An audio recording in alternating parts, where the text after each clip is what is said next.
tudo que foi construído dentro da DIC foi a base de mutirão, da própria comunidade que construiu.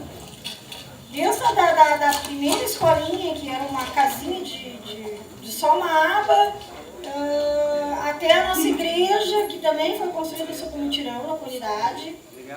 A nossa creche também foi mutirão na comunidade. Clube de mães também foi a comunidade que fez. Então a gente veio de uma comunidade que foi crescendo por ela mesma, sem a ajuda do governo do estado, sem a ajuda da prefeitura. A DIC cresceu com as mãos dela mesma, com as mãos, os pés e o suor de quem morava aqui na DIC. Aí começou o estado das emoções, e a DIC foi muito atingida. Foi uma das comunidades que mais sofreu com essa remoção. Que foi uma coisa assim, o aeroporto exigiu a área, exigiu, porque nós vamos ampliar, porque tem que ampliar, exigiu a área, começou a apertar o governo, começou a apertar a prefeitura, os empresários, e ele se deu uma remoção assim muito agressiva. Que tinha casas lá no condomínio, né, para eles construírem as casinhas para remover pessoas, as pessoas daqui, a comunidade, que não estavam prontas. E eles foram colocando, tinha casas que nem janela tinha, eles foram colocando o pessoal.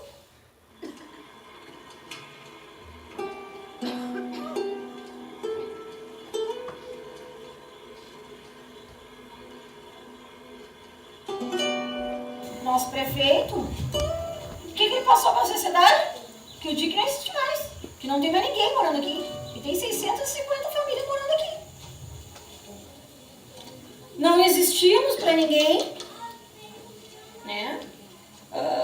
Se a gente vai numa repartição pública, a gente não existe, o DIC não existe mais, o Correio não entrava mais aqui dentro, porque para os Correios não existia.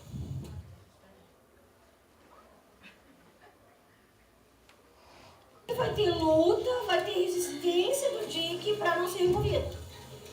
Nós temos um espaço bom, né, Cheiro? Um espaço que os filhos podem brincar, se divertir. Lá no que eles vão mudar, nós não temos onde uma criança brincar, nós sentar numa sombra, tomar um chimarrão, conversar com o vizinho lá, não tem esse poder. Sai dentro de casa e deu. Lá não tem, como não tem trabalho. Não tem trabalho, porque na comunidade a maioria do pessoal trabalha, como a dona Célia, que trabalha com reciclagem, cria um porquinho, cria uma galinha. A DIC, ela é uma vila predominantemente comandada por mulheres. Aqui tem uma carroceira, aqui tem outra carroceira, aqui tem uma carroceira aí que dirige ônibus, tá? Ali tem uma ali também, que se criou em cima da carroça, também já foi carroceira, né? Tem essa aqui também é carroceira, tá? A mulherada que tá empenhada e a gente vai conseguir, e vamos lutar e vamos brigar para ter o que é nosso direito. Que é saúde, você educação. vai perder essa guerra aí, não por falta de esforço, né? Não vai ser por perder falta de essa guerra aí, não por falta de esforço. Não vai ser por porque falta nós temos que fazer de esforço para conseguir alguma coisa.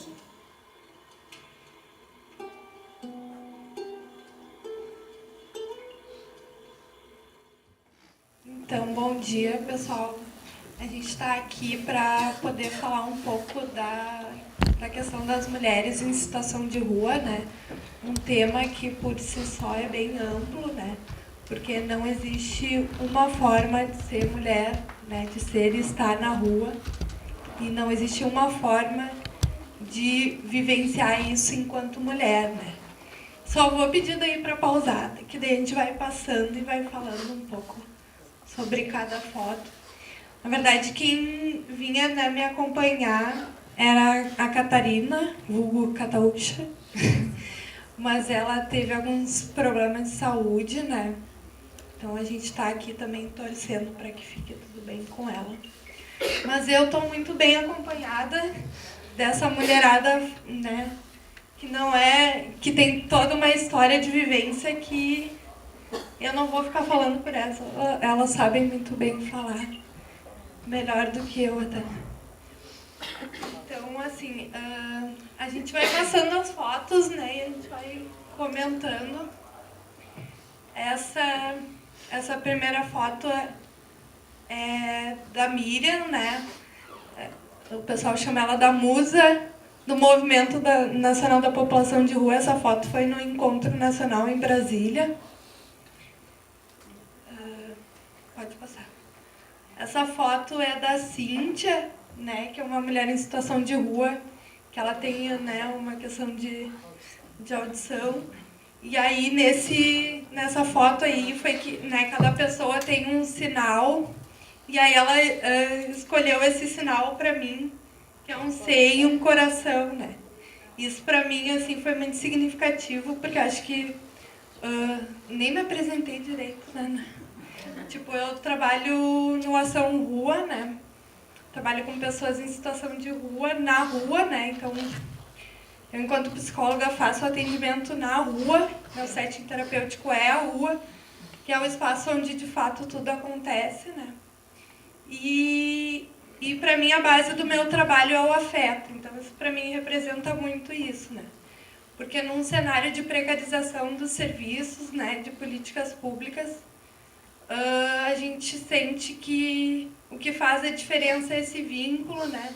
Essa relação que a gente cria com as pessoas, e que isso, várias coisas o Estado viola o tempo todo, né, e impede o acesso, mas isso é uma coisa que o Estado não consegue nos tirar, né, essa relação que a gente cria com as pessoas. Esse foi no Encontro de Brasília também, onde a gente conseguiu, uma coisa que eu nunca tinha visto antes, né, a gente conseguiu reunir mais de 300 mulheres em situação de rua no mesmo lugar, né? Foi algo lindo. Agora eu vou passar para as gurias. Vamos passando. Bom, essa daí que está aparecendo é a nossa amiga Rita. Ela faleceu. Ela morreu de tuberculose. Entendeu? Mas ela era uma moradora de rua que nem nós. Eu sou uma moradora de rua, ela também. Entendeu? Então não é fácil para nós morar na rua. E até mesmo fizemos uma homenagem do Boca, que a gente faz o jornal Boca de Rua também. E aí ela era uma das guerreiras nossas, entendeu? E ela foi mal atendida no postão da Cruzeiro. A gente teve esse problema também de ser atendida no posto de saúde. Então a gente, né, também viemos para falar dela também, né? Pode passar. Aí foi onde ela foi no movimento também, entendeu? Ela estava em todos os eventos. Tem essa aí, também tem essa aí que é eu e ela, que ela estava grávida, o neném dela foi tirado dela, foi para adoção, o hospital não quis devolver. Tem essa aí também, a Miriam, o Tamiriam e a Luciana. E ela também. Tem mais outra, né? Esse aí foi do Sararau Sem Rita. A gente fez uma homenagem a ela na Praça Garibaldi, Sarau Sem a Rita. Entendeu? Porque ela era uma guerreira, uma moradora de rua assim, ó, que ajudava todo mundo. Criança, então, para ela não faltava nada. Então ainda ela faz falta para nós, entendeu? Foi ela, uma parte ela morreu por causa que o postão não deu aquele atendimento que ela mais precisou, não ajudou ela. Nós estamos aí lutando. Bom dia, meu nome é Valquíria, tenho 37 anos, sou moradora do abrigo municipal Marlene. Eu conheci a Rita também, era uma pessoa muito carinhosa, muito legal, divertida. Eu fiquei muito triste com isso que aconteceu, porque eu fui... 2 gravidez eu tive de risco, né? Como dependente química foi de risco. E daí eu estava na rua. E daí para descobrir que eu estava grávida, tudo, eu fui no hospital e me negaram atendimento. Porque eu sou moradora de rua, tenho uns preconceitos. Eu sou bissexual também, daí tem bastante preconceito, assim, as pessoas, a sociedade. Daí eles me trancaram no hospital lá, Presidente Vargas, dos 2 meses e meio, até ganhar até os 9 meses, por causa que eles falaram que era o protetor da criança, e queriam tirar meu filho de mim, botar num abrigo, e daí eu não ia ter direito, queriam dar meu filho para adoção. Graças a Deus que eu tive apoio da família, e eu não estou na rua agora, mas foi muito difícil de eu ir para esse abrigo, foi uma luta, foi uma barra. E hoje eu estava vindo ali para se encontrar com as gurias, e na frente do abrigo Marlene, uma pessoa só com lençol deitada ali na frente. Daí me dói muito no coração isso, ver meus amigos assim, passando frio, não tendo uma cama quentinha para dormir. Roubaram a coberta hoje da Alessandra, ali na frente do Pop ali, e a gente precisa da força de vocês, da ajuda de vocês. Muito obrigada.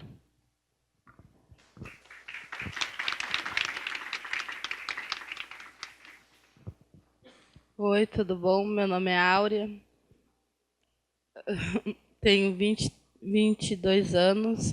Eu queria falar sobre o Lanceiro Negro. Queria pedir um apoio para vocês, que o Lanceiro Negro está numa guerra, porque eles querem tirar nós de lá, tirar a nossa moradia. Eu sou outra moradora de rua também.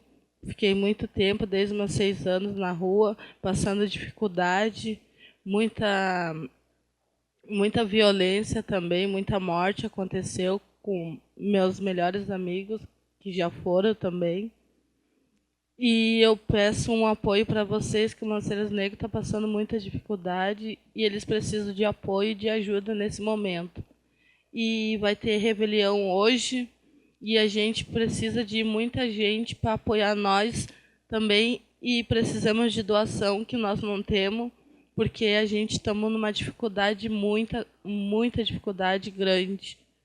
E a gente precisamos de apoio, muito apoio de vocês. Muito obrigada. Na verdade tinha várias fotos ali, mas também acho que é muito mais interessante assim a gente ouvir as gurias. Dá para ir passando as fotos. Mas só, assim, só volta um pouquinho para eu poder falar disso, né? Daí me perguntaram, a nega Rita morreu de violência, porque quando acontece uma morte com uma pessoa em situação de rua, sempre querem vincular ou relação com tráfico, ou, né, ou drogas, ou criminalidade de alguma forma. Mas aí eu afirmo que a nega Rita morreu por uma questão de violência do Estado, né, negligência do Estado. Então é isso que a Alessandra traz do Postão na Cruzeiro. Na verdade, ela recusaram um atendimento nela, porque disseram que ela teria que estar acompanhada de uma profissional de um serviço, sendo que a gente estava trabalhando toda a questão da autonomia. Ela não era uma pessoa que tinha dificuldade de falar, se comunicar, então ela era uma mulher muito autônoma. Então, assim, essas coisas, né, que podem ser vistas como pequenas, mas que emperram, né, o acesso das pessoas aos serviços de saúde. Isso também é uma violência, e as mulheres em situação de rua vivem isso cotidianamente, sabe? Tem que brigar, tem que bater pé para ser atendido num serviço, né, tanto da saúde quanto da assistência. E aí essa foto, né, foi a partir de uma oficina de redução de danos, né, que a gente fazia lá no Centropop, e que ela trouxe assim, posso, né, nesse debate do uso de substâncias, posso desenhar um cachimbo? E daí eu disse, claro, dela, posso mesmo? Pode. E daí ela trouxe assim que uma vez que ela foi presa, que inclusive ela foi presa porque ela tentou ajudar uma irmã dela a sair de uma situação de violência, acabou sendo presa, né? Então, quando a gente fala assim de Rafael Braga, por aqui tem vários, né? E a gente precisa olhar para isso também, né? Ver como é que nós vamos apoiar as manas e os manos que estão na rua e que estão sendo encarceradas, né? Por motivos de preconceito mesmo, assim, muito, muito claro, né? Literalmente, assim, muito claro, muito escancarado. Então, acho que também nós temos que olhar para isso. E daí ela trouxe isso, né? Que cachimbo é melhor do que lata, porque no Pelletier ela fazia o uso numa lata, né? E daí ela disse que cuspia sangue e tal. E daí é sobre isso que a gente precisa falar também. Aí lá no final das fotos, né, acho que agora a nossa prioridade assim, no movimento da população de rua é para falar sobre essa onda de internação compulsória, né?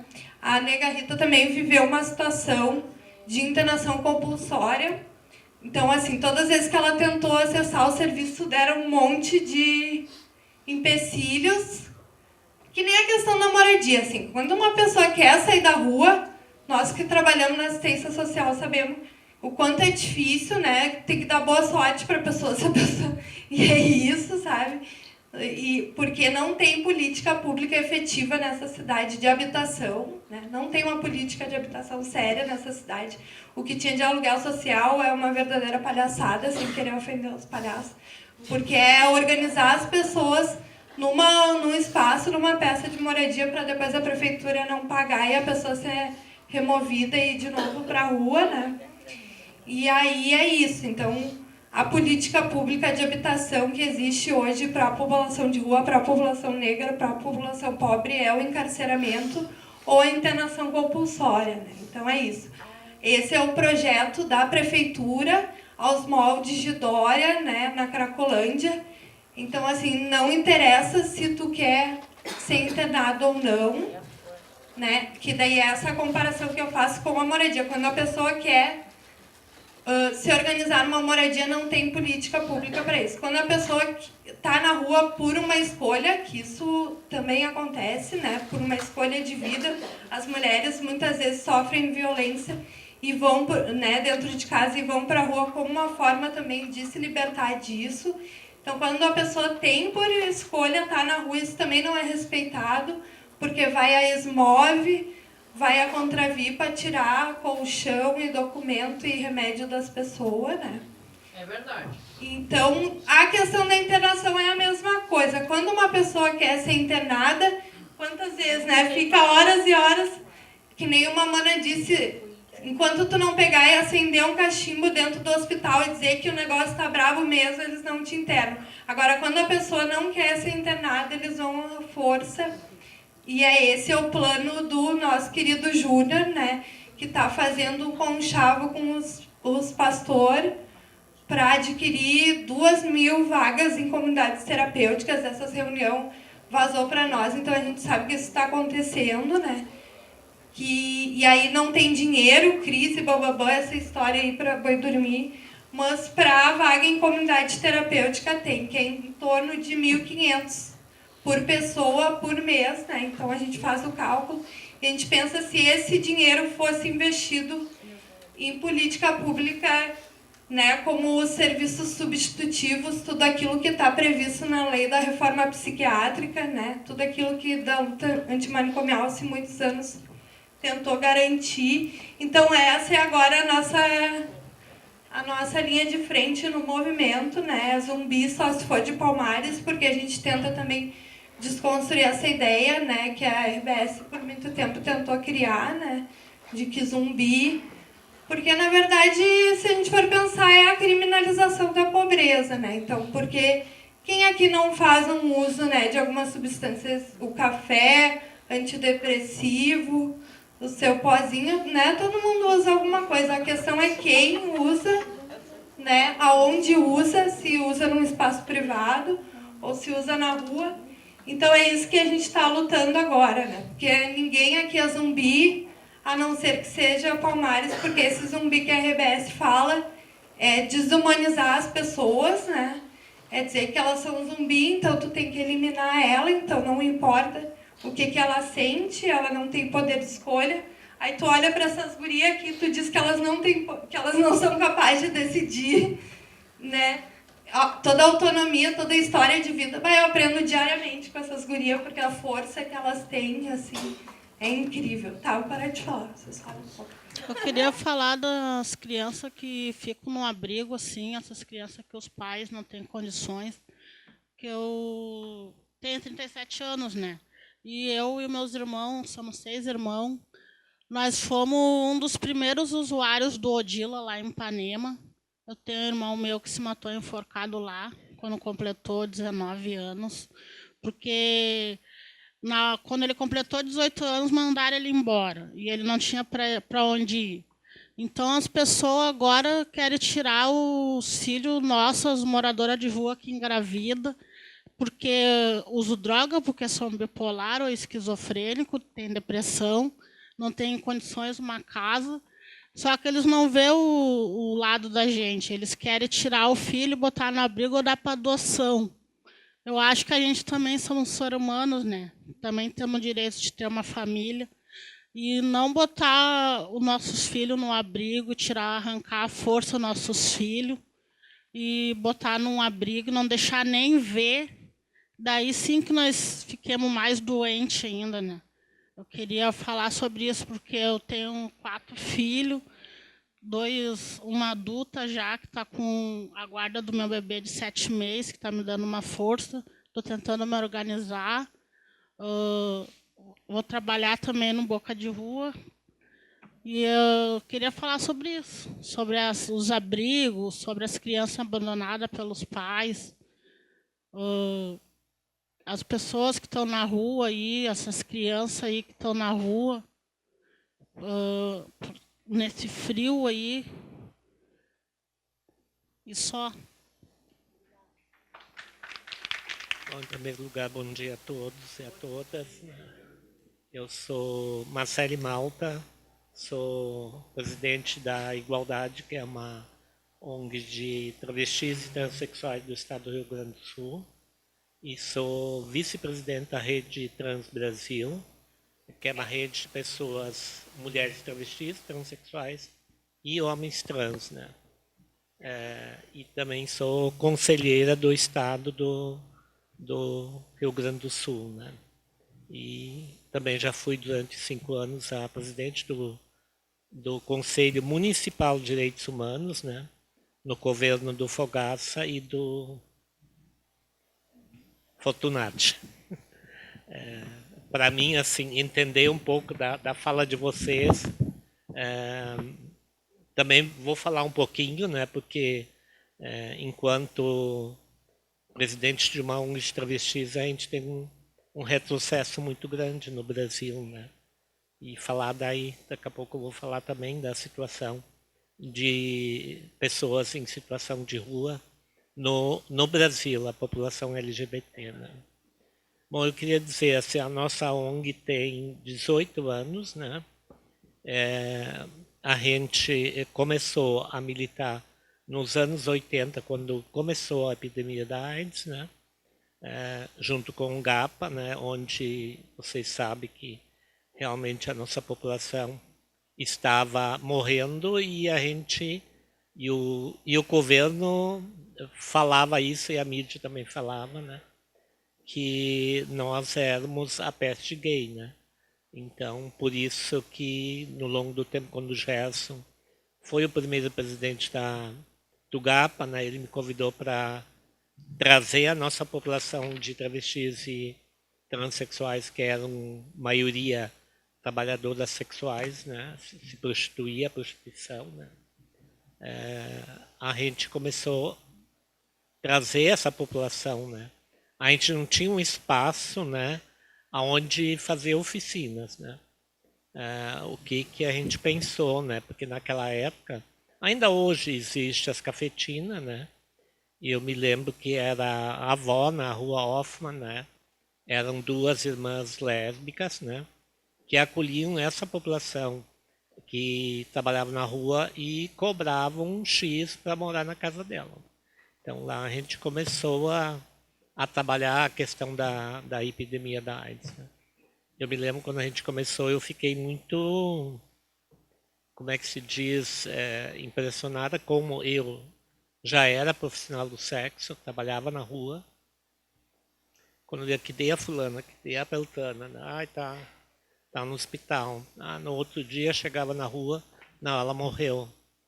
Então, assim, eu me lembro que naquela época, né, quando a gente não conseguia internar, não tinha medicação, né, e as pessoas acabavam morrendo, né, eu pessoalmente trabalhava com a questão das travestis, né, e quando via elas vinham a óbito. Era uma coisa muito rápida, não era que nem hoje.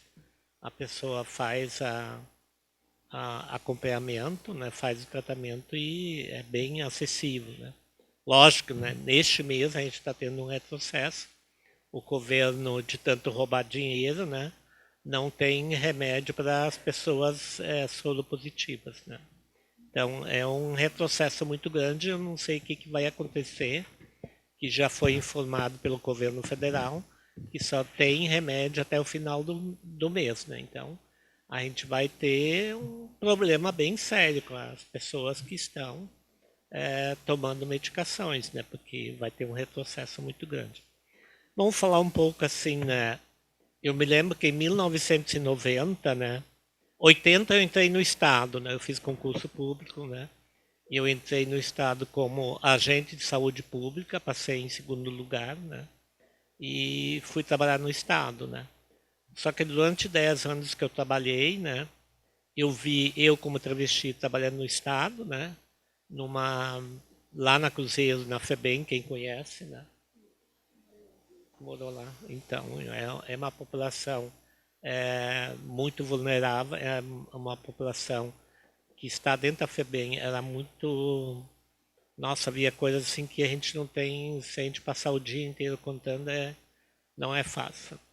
Mas mesmo assim, eu continuei trabalhando na rua, entendeu? Como profissional do sexo, como prostituta, né? E em 90 eu pensei, não, vou pedir 2 anos de afastamento do Estado, né? E fui para a Europa, né? Porque a nossa população estava morrendo. E eu digo assim, eu vou ser a próxima, né? Então, isso eu tinha 35 anos, né?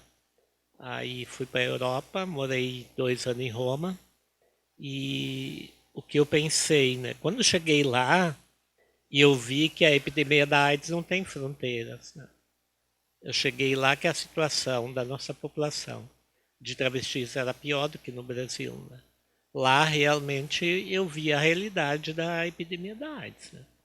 Vi a realidade das pessoas morrendo, vi a realidade das pessoas como eu, brasileira, que a gente pegava e escondia o passaporte para a polícia, os carabineiros não pegar nós, né, que eu trabalhava na rua, né? Porque lá não tem motel, né? Não sei se hoje tem, eu acredito que não tem ainda, né, para travestis, né, poderem fazer programa, né, e a gente fazia na rua. E eu voltei para o Brasil, fiquei 3 meses, voltei para o Brasil e eu disse assim, não é aqui que eu quero ficar. Não vou ficar mais no Brasil. Tu perguntava para que dê a fulana, que dê a plantana, né? Não, ela morreu, a outra está em situação assim, assim. Eu digo assim, não é aqui que eu vou ficar. Aí eu voltei para a Europa, fiquei 2 anos, né? Eu digo assim, lá eu aprendi a usar preservativo, porque aqui naquela época era muito difícil, né? Em primeiro lugar, na questão de uma travesti entrar numa farmácia e comprar Jontex, que a gente falava, né? Era, em primeiro lugar, a questão do preconceito com o pessoal da farmácia, os atendentes, né? E a gente realmente, eu nunca usei preservativo antes da epidemia da AIDS. Eu comecei a usar preservativo quando eu estava na Europa, que eu vi que realmente não tinha programa das pessoas que eram trabalhadoras sexuais, né? Que hoje essa palavra é bonitinha, mas na época a gente falava puta mesmo, né? O que você fazia, né? Então, daquela época para cá, eu vim em 90, fui em 90, fiquei 2 anos, daí eu tive que voltar pro serviço, senão ia perder o emprego, né?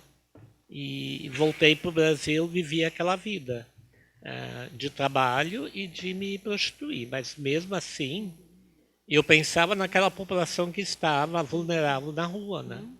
Aí, o que a gente podia fazer no longo do tempo? Em 98, a gente pensou, eu e a Cassandra, que hoje está na Europa, né?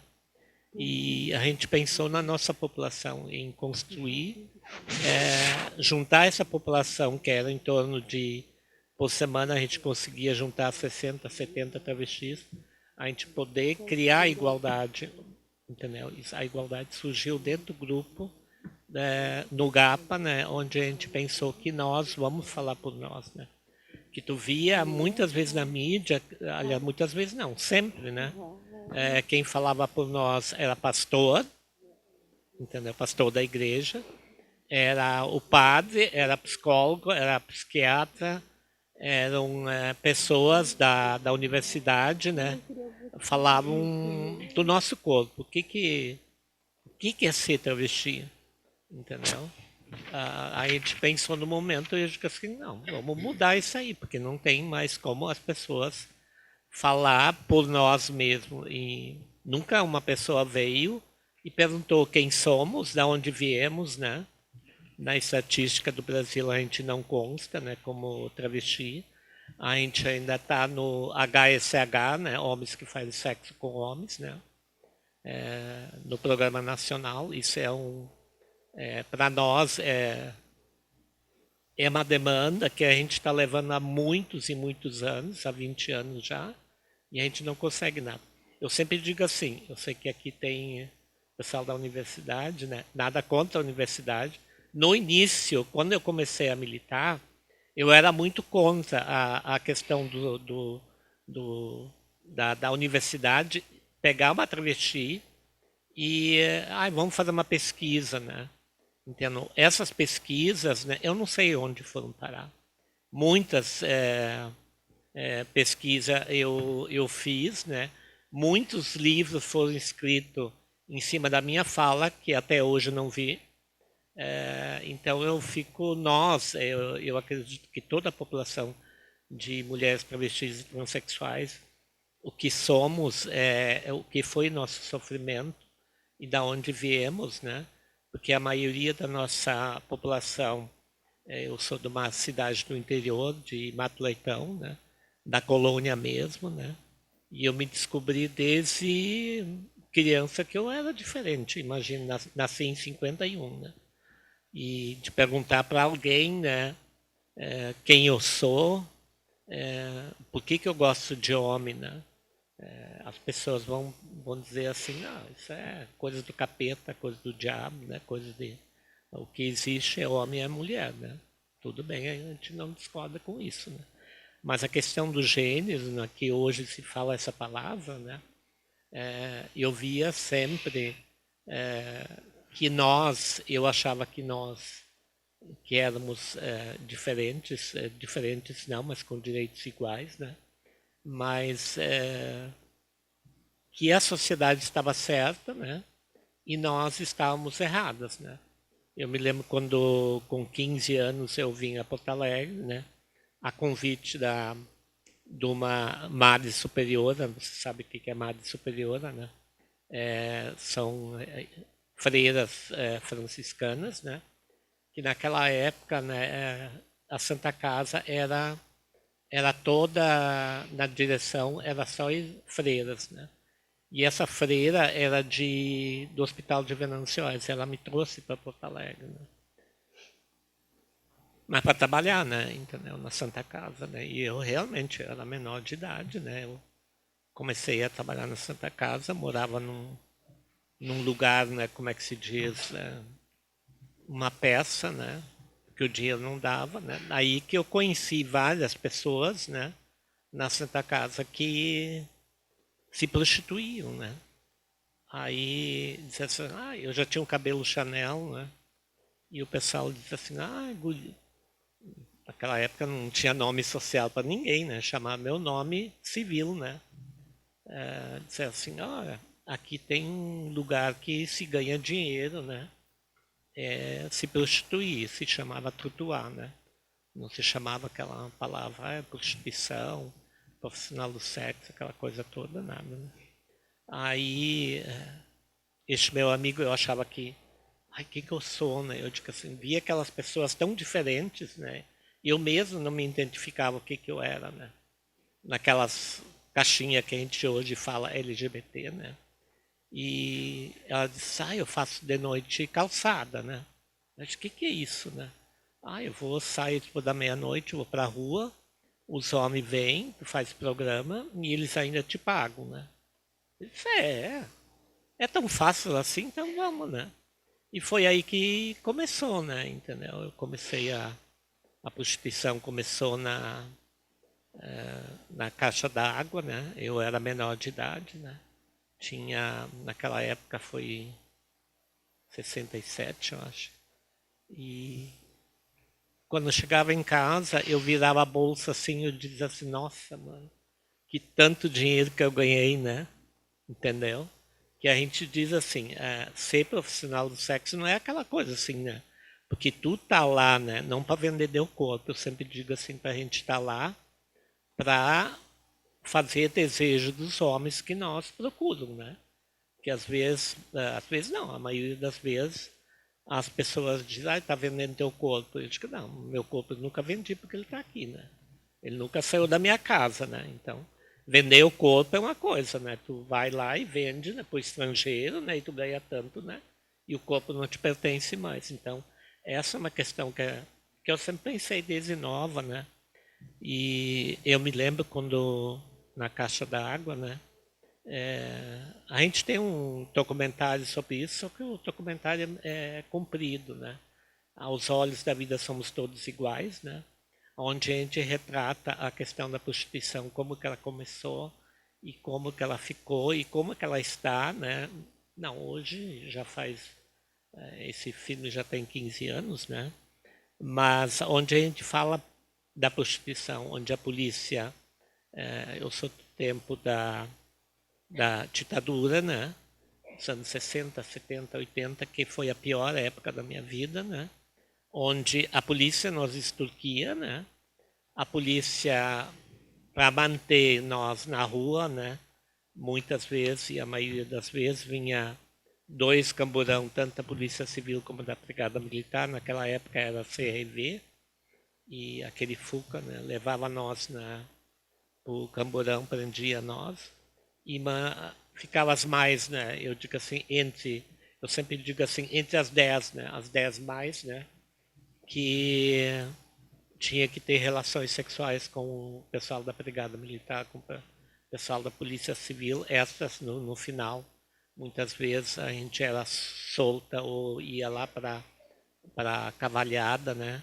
Em um outro lugar também, na Protásio Alves, que tinha uma delegacia enorme, né? Existe até hoje ainda.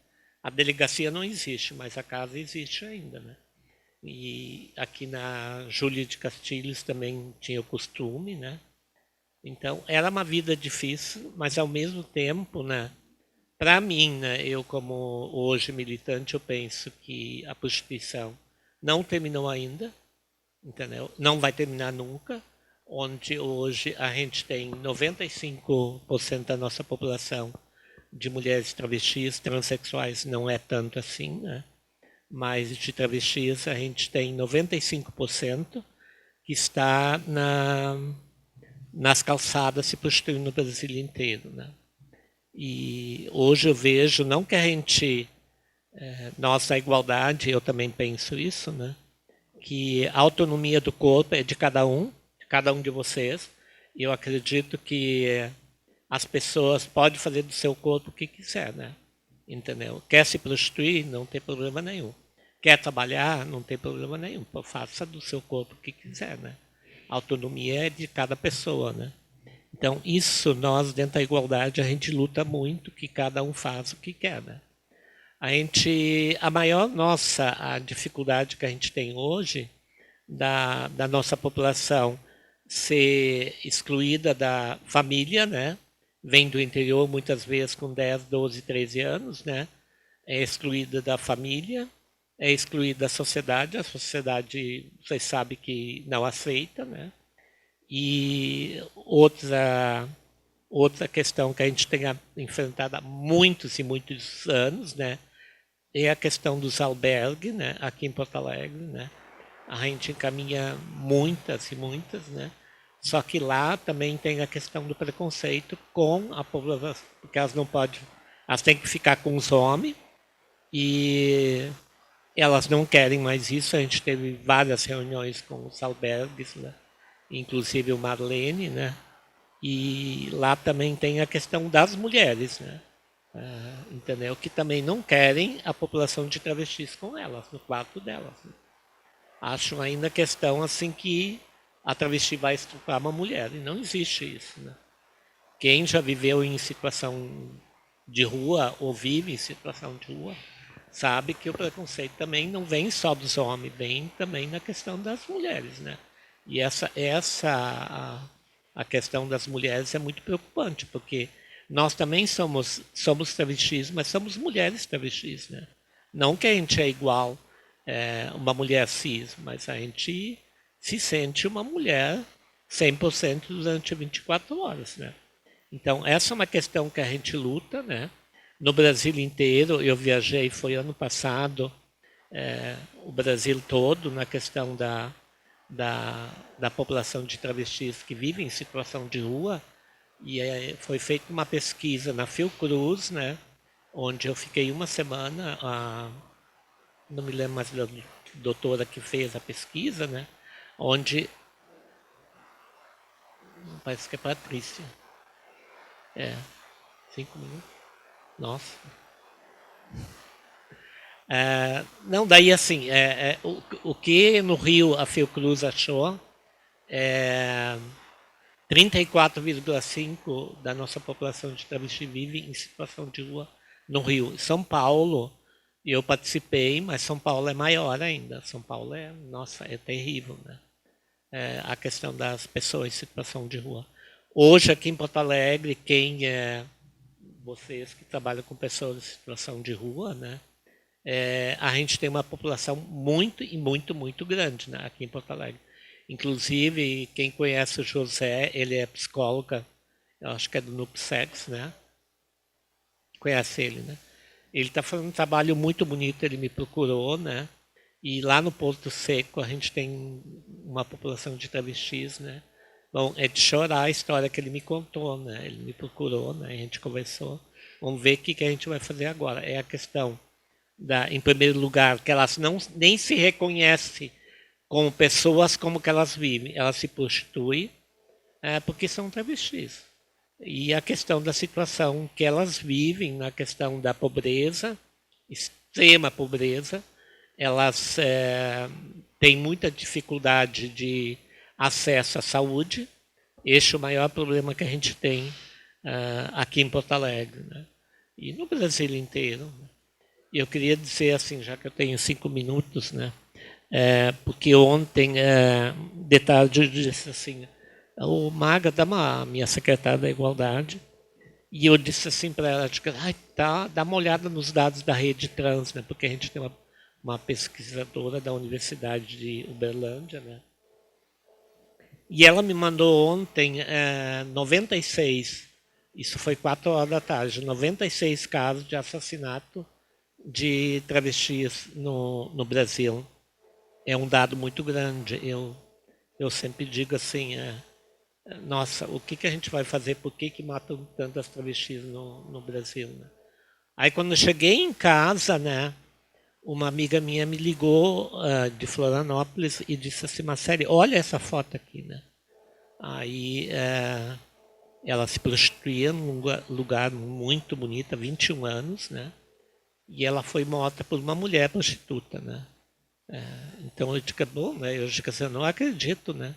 Aí, lógico que não sabe ainda, né, de que maneira ela foi morta, né? Mas parece que a mulher não gostava muito porque ela que fazia mais programa que a mulher, né? E ela disse, até é viado, até isso aqui, até tá na reportagem tudo, né? E eu li aquilo, né? Eu fiquei chocada com aquilo, né? Eu fiquei assim, da maneira que ela foi morta, né? Pelo companheiro dela, né? E por ela, né? Lá em São José, em Florianópolis.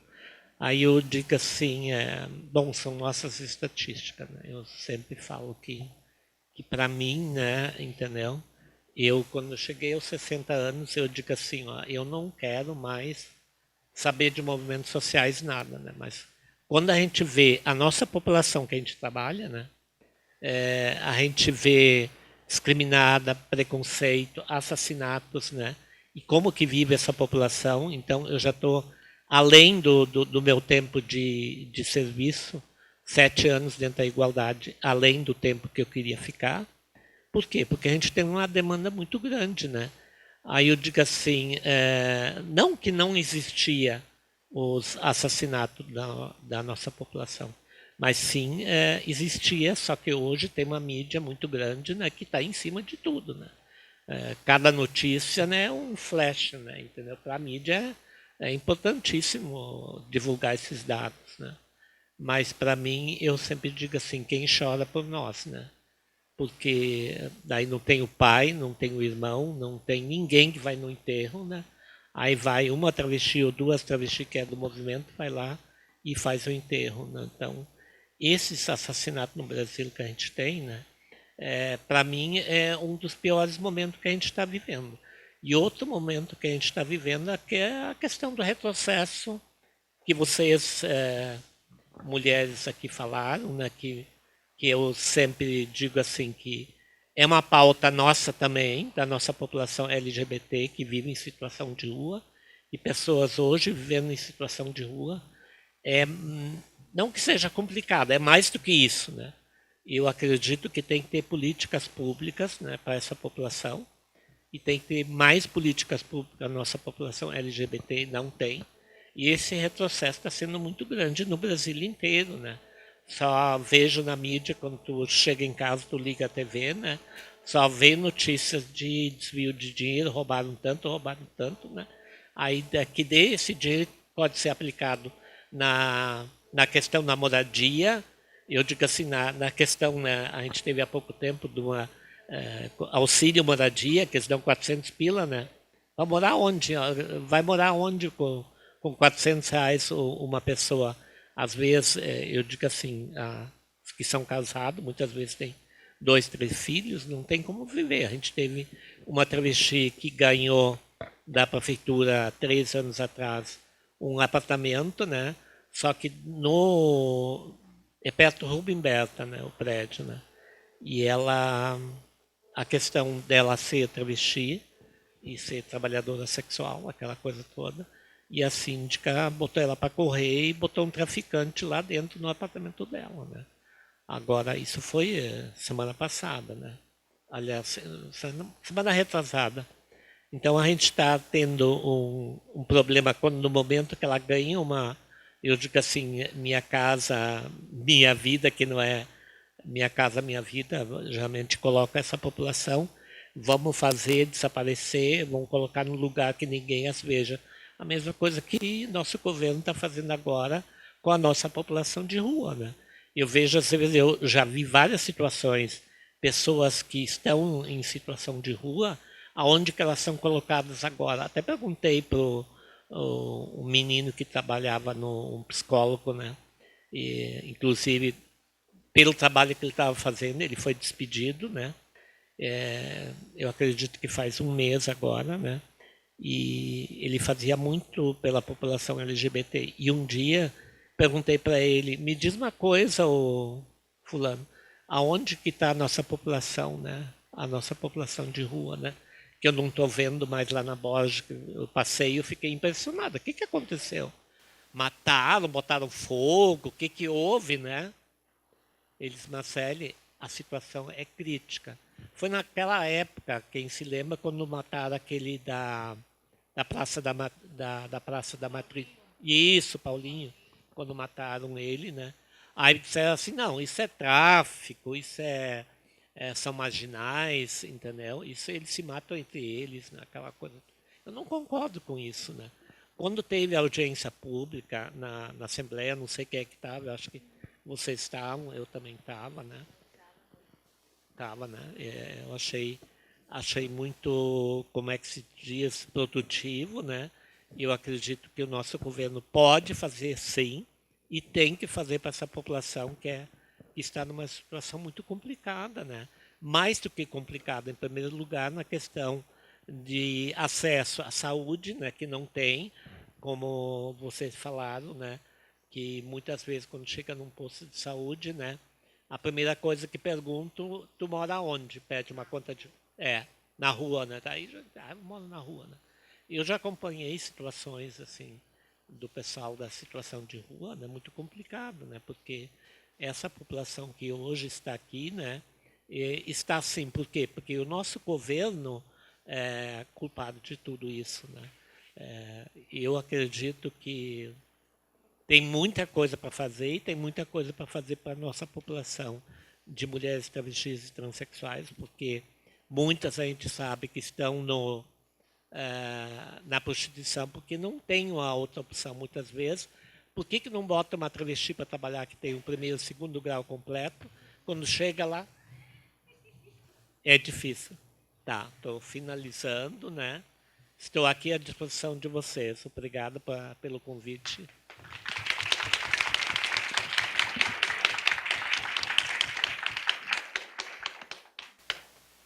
Agora, então, vou passar a palavra para a Guaranice Ávila, que é da ONG Tem.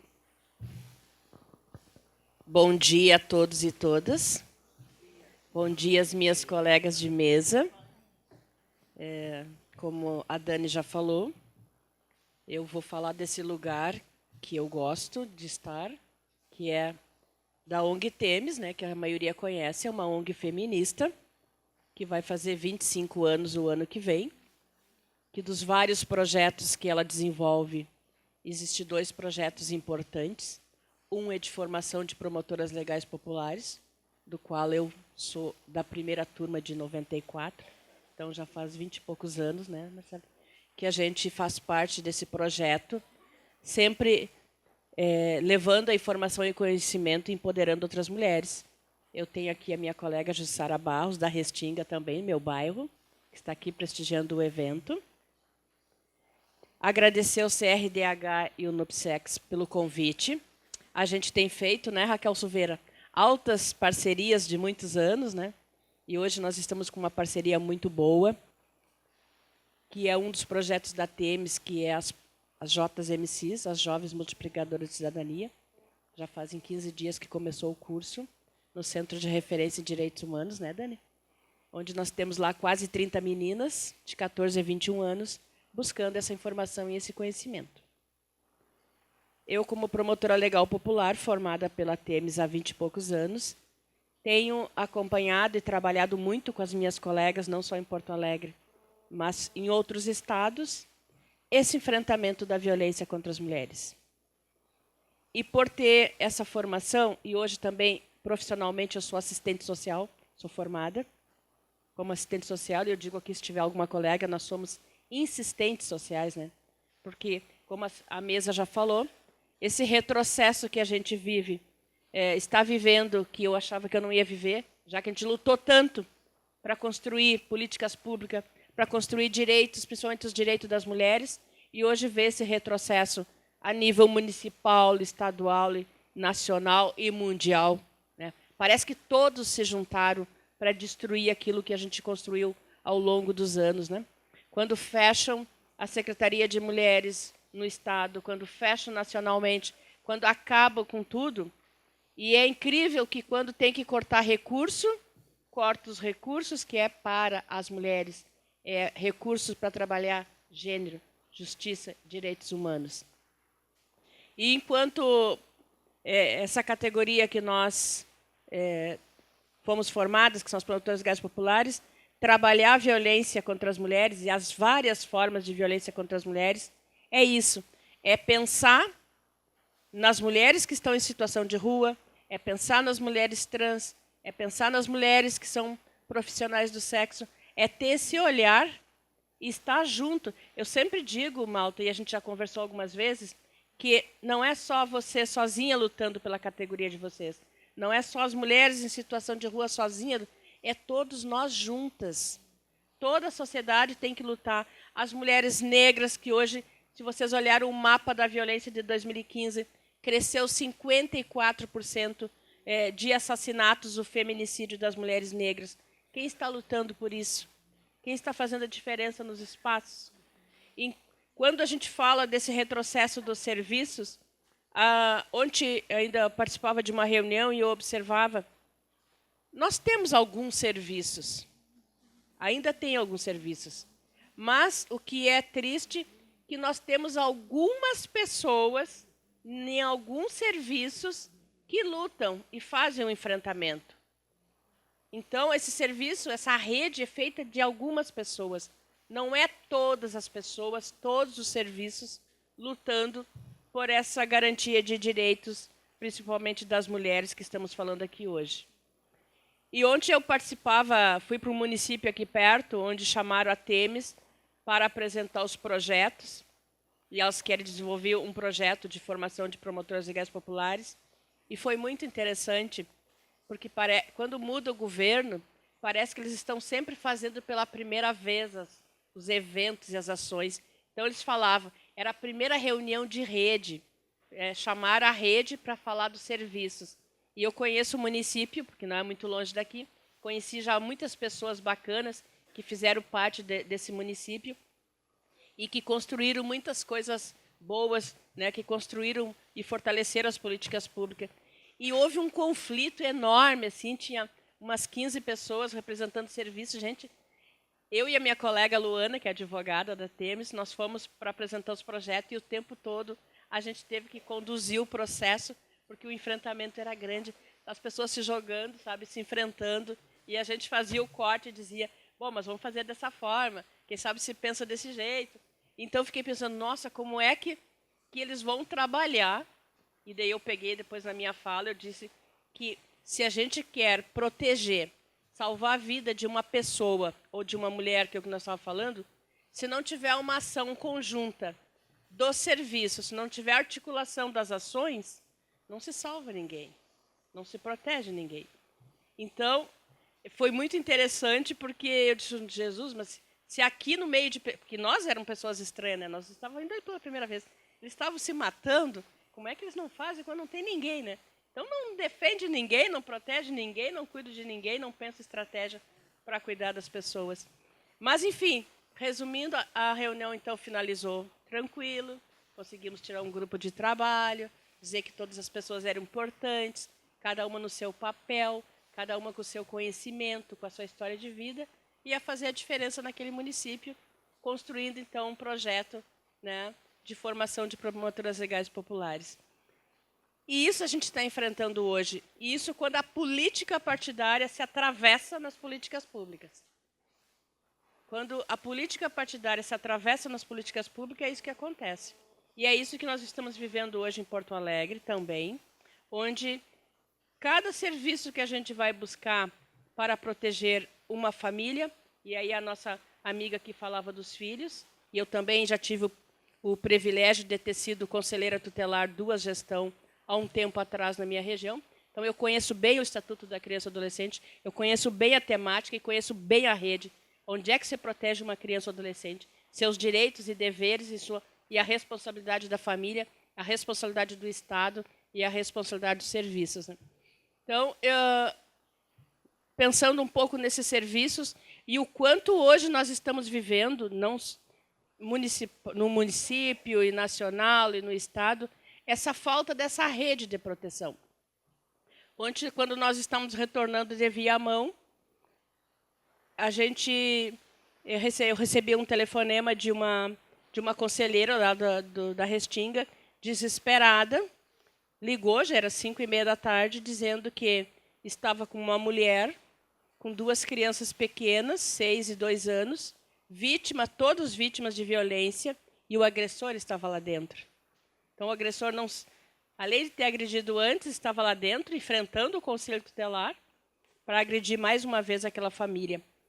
E daí, então, chamaram a brigada, mas precisava levar essa família para algum lugar. Aí eu pergunto, quais são os lugares que tem em Porto Alegre hoje para proteger uma mulher e seus filhos? Que a gente não pode ficar falando muito, porque se a gente quer... Isso é uma coisa que vocês falavam ali antes, quando tu falou, eu sabia do jeito que tu estava falando. Mas nós temos que ter o cuidado de não divulgar muito essa casa, porque quando se pensa um espaço de proteção para mulheres vítimas de violência, tu não pode divulgar o endereço, tu não pode divulgar onde é, porque daí tu não vai estar protegendo essas mulheres. E tanto que nós temos hoje a Casa Viva Maria, que poucas pessoas nos seus serviços sabem onde é que fica a Casa Viva Maria. A gente sabe que a gente já pertenceu aos serviços. Mas então hoje, falando aqui já que vocês falaram, hoje a Casa Mirabal é que está acolhendo muitas mulheres em situação de violência. E daí, quando hoje tu falava que vai ter uma resistência, né? Que a gente tem que se unir para ir para lá. Quando a gente vai falar que essa ocupação tem que ser legalizada, que aquele espaço não pode ser desocupado, aí vem o poder público, né, dizendo que é ilegal, que ocuparam, que não deve ficar. Mas quando a gente vai para a rede, a gente vê vários serviços encaminhando as mulheres para lá. Então, Delegacia da Mulher, Centro de Referência, nós, enquanto TEMES, também já encaminhamos mulheres para lá, porque nós não tínhamos de encaminhar. E a TEMES, ela não atende de portas abertas, não é nosso trabalho, nosso papel. Mas jamais nós vamos deixar de acolher, de encaminhar e caminhar junto com uma mulher vítima de violência. E lá a TEMES, por esse retrocesso dos serviços da rede, a TEMES tem recebido semanalmente, eu sou responsável por esse serviço, acolhido mulheres vítimas de violência. E não é qualquer violência, gente. São violências que tu fica pensando, mas ainda hoje existe essa crueldade e, às vezes, violência coletiva. Então, para onde tu encaminhar? Até que o seu processo seja resolvido, até que se dê conta dos outros processos legais que tem que fazer. Então, essa casa precisa de apoio, acho que tem que ser todo mundo junto, como eu falava, todas as pessoas junto, unidas por uma causa, lutando e resistindo pelos poucos serviços que nós temos em Porto Alegre. Nós, enquanto promotoras legais populares, temos um grande papel, e nós estamos, né, Jussara, em todas as frentes, em todos os espaços, porque hoje somos em torno de 500 mulheres formadas em Porto Alegre, nesses 23 anos de curso que a TEMES promoveu. Em todos os bairros de Porto Alegre tem mulheres formadas promotoras legais populares, e elas estão nos conselhos tutelares, e faz uma grande diferença uma PLP dentro de um conselho tutelar, porque ela olha a questão da mulher e olha também a questão da criança e do adolescente. Há uma diferença nesse trabalho.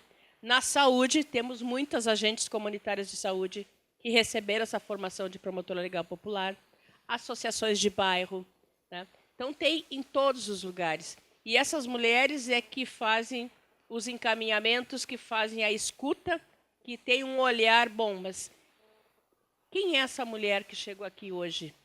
Tem 4 filhos? É lésbica? É bissexual?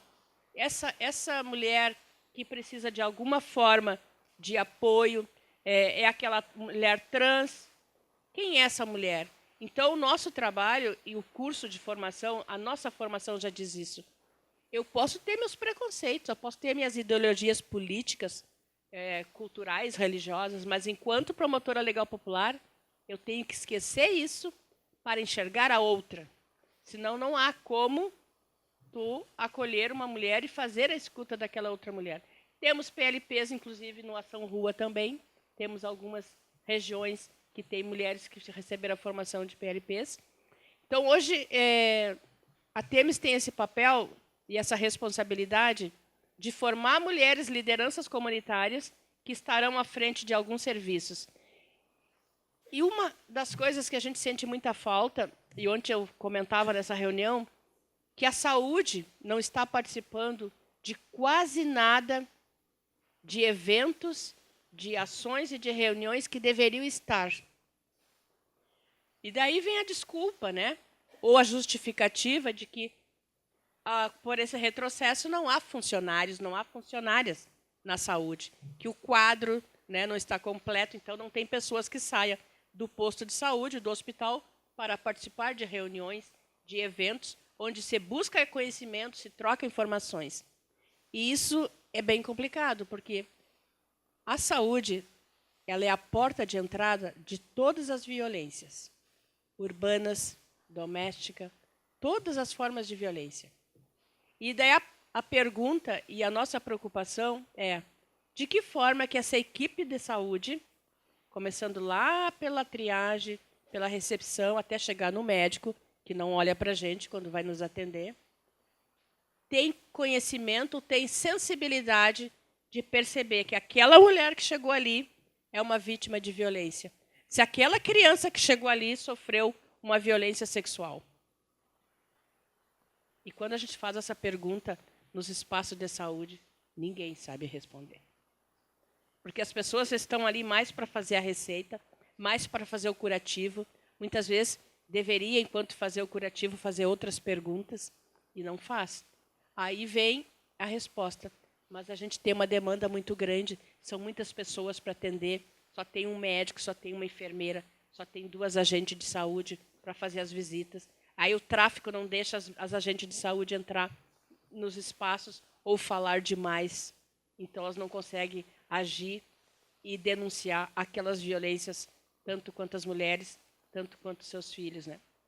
Então, um pouco do trabalho das promotoras legais populares é estar em todas as frentes, em todos os espaços, fazendo essa escuta, tendo esse olhar e, principalmente, estando atualizada. Como encaminhar uma situação de violência? Para onde encaminhar? Esses serviços têm acesso? Ontem eu falava isso. Pode-se construir um centro de referência maravilhoso, com uma equipe técnica multidisciplinar, uma psicóloga, um advogado, uma assistente social. Mas será que uma mulher cadeirante consegue chegar? Com deficiência visual ou com outra deficiência? Será que ela tem acesso a esse serviço? Será que as mulheres em situação de rua conseguem chegar nesse serviço? Se elas não tomaram um banho, não estiverem bem vestidas, bem cheirosas? É ou não é? Será que elas serão acolhidas como pessoas humanas? Né? Será que elas serão acolhidas com as suas necessidades, com as suas especificidades? E daí, quando vocês falavam das políticas públicas, existe sim a política pública, né? Para as pessoas em situação de rua. Existe, tanto o SUS quanto o SUAS, existe. Mas alguém está preparado para fazer uma oficina, um seminário e discutir? Vamos discutir políticas públicas para as pessoas em situação de rua. Vocês conseguem chegar lá e dizer quais são as necessidades de vocês? Né? Alguns sim, porque tem uma psicóloga, uma técnica que está aqui conduzindo esse processo e que está aqui. Mas quantas pessoas conseguem fazer isso? Aí tu vai em Porto Alegre, onde é que tu consegue? No Santa Marta. É o espaço da rede, onde qualquer situação, e a gente já viveu isso, né? Onde é que tu leva? Aí como é que vai vir alguém lá da Zona Norte, que não sabe andar pela cidade, vai lá no Santa Marta, às 8 da manhã, que é o horário marcado, se passar desse horário não é atendida. Então, na verdade, o que a gente percebe que o que está fazendo falta para nós, enquanto sociedade, são espaços de discussão, de informação e de conhecimento de como acessar os serviços, como acessar as políticas públicas. E daí, quando elas falavam, e pena que elas estão tímidas, que eu sei que elas devem falar pra caramba, eu queria muito que elas falassem. Alguém gosta de ser moradora de rua? Alguém gosta de dormir, que nem ela disse, lá com lençol? Vocês já imaginaram a noite fria de hoje? Eu imagino. Tapada com lençol? Será que eles não gostariam de estar numa casa com uma família? E quando eu falo família, não quero aqui... família, para mim, é o grupo que protege.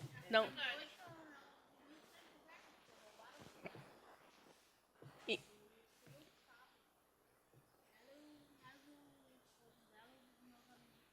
Então, acho que isso é interessante de se pensar, que nós precisamos de mais espaços de discussão, de troca de informações, dos serviços, da sociedade, para dizer aonde é que uma trans, e daí quando tu falava daquela situação, eu pensei que fosse uma que chegou para nós na Temes, que ela foi expulsa do condomínio, e daí, além de ser expulsa do condomínio, ela foi queimada pelo seu companheiro, essa mesma, que chegou para nós, e a gente, então, conseguiu, pelo conhecimento que a gente tem da rede, dar conta dessa situação.